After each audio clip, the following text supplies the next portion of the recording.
प्यारे दर्शकों, नमो नमः। आज हम कक्षा 8 की रुचिरा पुस्तक के 10वें पाठ को पढ़ रहे हैं, जिसका नाम है नीति नवनीतम। नीति का अर्थ होता है नीति वचन, अच्छे वचन। नवनीतम का अर्थ होता है मक्खन, अर्थात नीति वचनों का मक्खन या मक्खन के समान नीति वचन। नीति का मतलब अच्छे वचन। प्रस्तुत पाठ मनुस्मृति के कतिपय श्लोकों का संकलन है, जो सदाचार की दृष्टि से अत्यंत महत्वपूर्ण है। यहाँ माता पिता तथा गुरुजनों को आदर और सेवा से प्रसन्न करने वाले अभिवादनशील मनुष्य को मिलने वाले लाभ की चर्चा भी की गई है। इसके अतिरिक्त सुख दुख में समान रहना, अंतरात्मा को आनंदित करने वाले कार्य करना तथा इसके विपरीत कार्यों को त्यागना, सम्यक विचारोपरांत तथा सत्य मार्ग का अनुसरण करते हुए कार्य करना आदि शिष्टाचारों का उल्लेख भी किया गया है। ये इसमें 6 श्लोक दिए हुए हैं। 6 श्लोकों का उच्चारण करते हुए, सस्वर पाठ करते हुए हम इनका अर्थ जानने की कोशिश करते हैं। पहला श्लोक है अभिवादनशीलस्य नित्यं वृद्धोपसेविनः चत्वारि तस्य वर्धन्ते आयुर्विद्या यशो बलम्। अर्थात अभिवादनशीलस्य, अभिवादनशीलस्य का अर्थ होता है अभिवादनशील का, अर्थात प्रणाम करने वाले का, जो दूसरों को, बड़ों को प्रणाम करता है उसका। नित्यम यानी हमेशा, वृद्धोपसेविनः वृद्धों की सेवा करने वाले का, हमेशा वृद्धों की सेवा करने वाले का, बड़ों की सेवा करने वाले का। चत्वारि 4, तस्य यानी उसकी, वर्धन्ते यानी बढ़ते हैं। आयुर्विद्या यशो बलम, आयुर मतलब आयु, उम्र, एज, विद्या मतलब ज्ञान, यशो मतलब यश, प्रसिद्धि, बलम मतलब शक्ति। उस व्यक्ति की 4 चीजें बढ़ती है, आयु, विद्या, यश और बल। किसकी? जो दूसरों को प्रणाम करता है और हमेशा बड़ों की सेवा करता है, उसकी 4 चीजें बढ़ती है। 4 आयुर्विद्या, यश और बल बढ़ते हैं। ये पहले श्लोक का मीनिंग हुआ। दूसरे का देखिए, यम माता पितरौ क्लेशम सहिते संभवे नृणाम न तस्य निष्कृतिः शक्या कर्तुं वर्षशतैरपि। यम माता पितरौ क्लेशम, यम यानी जिसको, माता पितरौ माता और पिता ने, क्लेशम मतलब कष्ट को, दुख को, सहिते सहन किया, संभवे जन्म लेने पर, नृणाम यानी मनुष्यों के, नृणाम नृ शब्द है, मनुष्य के लिए आया है, तो मनुष्यों के जन्म लेने पर माता पिता ने जिस कष्ट को सहन किया, न तस्य निष्कृति शक्या कर्तुं वर्षशतैरपि, उस, न यानी नहीं, तस्य यानी उसकी, निष्कृति मतलब बदला, उसकी चुकती अर्थात उसको चुकाना, उस ऋण से मुक्त होना।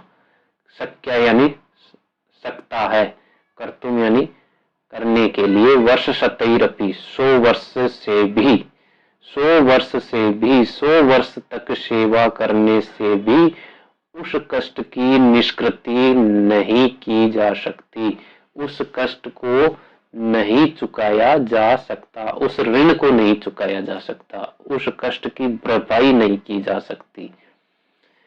फिर से देखिए, जिस कष्ट को माता पिता ने लोगों के जन्म लेने पर सहन किया, उस कष्ट की भरपाई 100 वर्ष तक सेवा करके भी नहीं की जा सकती। आ गया समझ में आपको? फिर से सुनिए एक बार।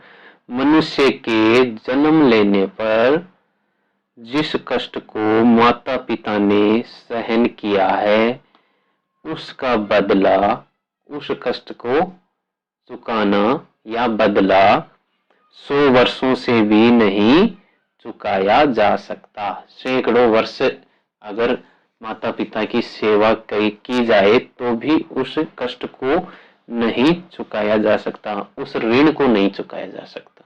किस ऋण को? जो माता पिता ने हमारे जन्म लेने पर जो कष्ट सहन किया है उस कष्ट रूपी ऋण को। अगला है तीसरा, तयोर्नित्यं प्रियं कुर्यात् दाचार्यस्य च सर्वदा तेष्वेव त्रिषु तुष्टेषु तपः सर्वं समाप्यते। तयोरेव, तयो मतलब उन दोनों का, नित्यम यानी हमेशा, प्रियम यानी भला अच्छा हित, कुर्यात मतलब करना चाहिए, आचार्य से मतलब आचार्य का, यहाँ पर संधि करिए कुर्यात प्लस आचार्य से, तो करना चाहिए आचार्य से मतलब आचार्य का, गुरु का, टीचर का, यानी और सर्वदा यानी हमेशा। उन दोनों किन दोनों? माता और पिता और आचार्य की हमेशा प्रियम कुर्यात, हमेशा प्रिय करना चाहिए। माता पिता और आचार्य का हमेशा अच्छा करना चाहिए, उनका हित करना चाहिए। तेषु वेव त्रिषु तुष्टेषु, तेषु वेव उनके ही, तेषु प्लस एव, यहाँ पर संधि है तेषु प्लस एव, तेषु मतलब उनके, एव मतलब ही, त्रिषु यानी तीनों के, तुष्टेषु मतलब प्रसन्न हो जाने पर, संतुष्ट हो जाने पर, तप सर्वम समाप्यते, तप मतलब तपस्या, सर्व मतलब सभी, समाप्यते यानी समाप्त हो जाती है। उन तीनों के संतुष्ट हो जाने पर, उन तीनों के प्रसन्न हो जाने पर सारी तपस्याएं समाप्त हो जाती है। अर्थात माता पिता और गुरु के प्रसन्न हो जाने पर मनुष्य के सारे काम सिद्ध हो जाते हैं। इसलिए उनका हमेशा हित सोचना चाहिए, उनका हित कार्य करना चाहिए। चौथा है सर्वं परवशं दुःखं सर्वमात्मवशं सुखम एतत् विद्यात् समासेन लक्षणं सुख दुःखयोः। सर्वम यानी सब कुछ, परवशम यानी दूसरे के वश में होना, दुखम यानी दुख होता है, अर्थात दूसरे के वश में होना ही दुख है। सर्वम मतलब सब कुछ, आत्मवशम अपने वश में होना, सुखम सुखकारी होता है। सब कुछ अपने वश में होना ही सुखकारी है, अर्थात अपने वश में होना ही सुख है। एतत् विद्यात समासेन, एतत् मतलब यह है, विद्यात यानी जानना चाहिए, समझना चाहिए, समासेन यानी संक्षेप में, छोटे रूप में, समासेन का अर्थ होता है छोटे रूप में, संक्षेप में। लक्षणम मतलब परिभाषा, सुख दुखयो, सुख और दुख की, इसी छोटे रूप में सुख और दुख की परिभाषा समझना चाहिए। किसकी?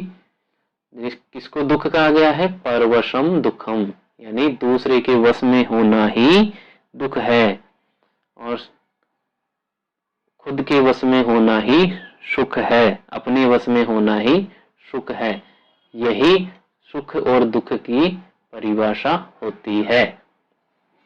यत् कर्म कुर्वतोस्य स्यात् परितोषो अंतरात्मनः तत्प्रयत्नेन कुर्वीत विपरीतम तो वर्जयेत। यत् मतलब जो कर्म यानी कार्य, कुर्वतो यानी करने वाले, अस्य यानी इसके, मनुष्य के, स्यात् यानी हो, परितोष यानी संतोष, संतोष होना, संतुष्ट होना, अंतरात्मना यानी अंतरात्मा के। जिस कार्य को करने से मनुष्य की अंतरात्मा संतुष्ट हो, जिस कार्य को करने से मनुष्य का मन जब संतुष्ट हो जाए, प्रसन्न हो जाए, जिस कार्य को करते हुए अंतरात्मा को संतोष होता है, यत कर्म यानी जो कार्य करते हुए अंतरात्मा को जो संतोष होता है, तत्प्रयत्नेन कुर्वीत, उसे तत् यानी उसे, प्रयत्नेन यानी प्रयास पूर्वक, विथ एफर्ट्स, कुर्वीत करना चाहिए, विपरीतम तो वर्जयेत, विपरीत का त्याग देना चाहिए, विपरीत कार्यों को छोड़ देना चाहिए। यानी जो कार्य संतोष न दे, जिन कार्यों को करने से अंतरात्मा संतुष्ट नहीं हो, उन कार्यों को छोड़ देना चाहिए। फिर से सुनिए, जिस कार्य को करता हुआ मनुष्य की अंतरात्मा संतुष्ट हो, उस कार्य को प्रयास पूर्वक करना चाहिए, बाकी शेष कार्यों को त्याग देना चाहिए। ये इसका मीनिंग है। छठा है, दृष्टिपूतम निषेधपादम, वस्त्रपूतम जलम पिबेत, सत्यपूतम वदेत वाचम, मनः पूतम समाचरेत।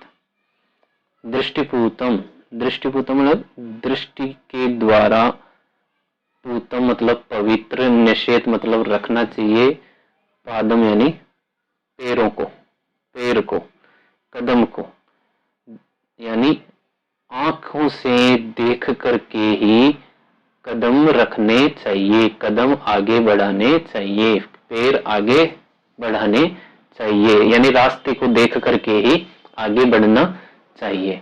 दृष्टिपूतम यानी दृष्टि से पवित्र करके ही निषेध रखो, पादम मतलब पैरों को रखें, दृष्टि के द्वारा पवित्र करके ही पैरों को रखना चाहिए। इसका अर्थ हुआ कि रास्ते को देख करके ही आगे कदम बढ़ाने चाहिए। फिर दूसरा चरण है, वस्त्रपूतम जलम पिबेत, वस्त्रपूतम यानी वस्त्र से पवित्र करके, जलम पिबेत जल पीना चाहिए, यानी वस्त्र से छान करके पानी पीना चाहिए। फिर है सत्यपूतम वदेत वाचम, सत्यपूतम यानी सच से, पूतम यानी पवित्र करके, सच से पवित्र करके, वदेत यानी बोलना चाहिए, वाचम यानी वाणी को, यानी वाणी को सत्य से पवित्र करके बोलना चाहिए, अर्थात अपनी वाणी में सत्यता होनी चाहिए, सत्य युक्त वाणी ही बोलनी चाहिए। मनः पूतम समाचरेत, और मनः पूतम मतलब मन से पवित्र करके समाचरेत आचरण करना चाहिए, यानी मन से पवित्र करके ही आचरण करना चाहिए। मनः पूतम यानी मन से, मन में सोच विचार करके ही दूसरे के साथ व्यवहार करना चाहिए। समाचरेत यानी आचरण करना चाहिए, मन से पवित्र आचरण करना चाहिए। इस प्रकार से ये पाठ के श्लोक हैं।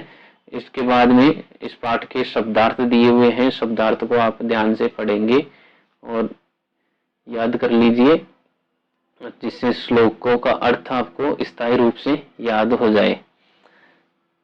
चलिए, इसके बाद में इसके प्रश्नोत्तर आते हैं, ये हम अगले वीडियो में आपको बताएंगे। तब तक ले धन्यवाद।